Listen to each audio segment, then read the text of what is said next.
നമസ്കാരം പ്രിയപ്പെട്ട ജനങ്ങളെ, സേവ് ദ ഫ്യൂച്ചറിലോട്ട് എല്ലാവർക്കും സ്വാഗതം. നമ്മളിപ്പോൾ ഈ വയനാട് ബന്ധപ്പെട്ട് ഒരു ചലഞ്ച് ഇറക്കിയിട്ടുണ്ട്.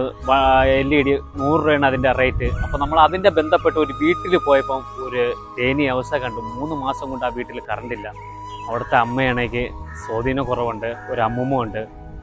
അങ്ങനെ ആ ചലഞ്ച് നമ്മൾ ഏറ്റെടുത്ത് അതിൻ്റെ ബില്ല് എത്രയെന്ന് ചോദിച്ചാൽ 5832 രൂപ, കുടിശ്ശിയും കൂടി ചേർത്ത് 6144 രൂപ നമ്മളത് അടച്ച് നമ്മൾ ആ അമ്മേരയിൽ കൈമാറിയിട്ടുണ്ട്. പക്ഷെ നമ്മൾ ആ വീഡിയോ നമുക്ക് കാണിക്കാൻ പറ്റില്ല, അത് വളരെ ദയനീയ അവസ്ഥയാണ് അവരെ. അപ്പോൾ നമുക്കത് കാണിക്കാൻ ചെറിയ ബുദ്ധിമുട്ടുണ്ട്. അപ്പോൾ നിങ്ങൾ ഇഷ്ടപ്പെട്ട നമ്മളെ ചാനലൊന്ന് സബ്സ്ക്രൈബ് ചെയ്യുക, സപ്പോർട്ട് ചെയ്യുക. നമുക്ക് ഒരുപാട് പാവങ്ങളെ നമുക്കിതൊക്കെ സഹായിക്കാൻ പറ്റും. നമ്മൾ നിങ്ങളെ വീട്ടുകളിലും വരും. നിങ്ങൾ ചെയ്യേണ്ട ഒരു ഹെൽപ്പേ ഉള്ളൂ, 100 രൂപ LED ബൾബ് വാങ്ങി നമ്മളെ സഹായിക്കുക. നമുക്ക് ഒരുപാട് പാവങ്ങളെ നമുക്കിതൊക്കെ സഹായിക്കാൻ പറ്റും. നിങ്ങൾ നമ്മളെ ചാനൽ സബ്സ്ക്രൈബ് ചെയ്ത് സപ്പോർട്ട് ചെയ്യുക. Save the future.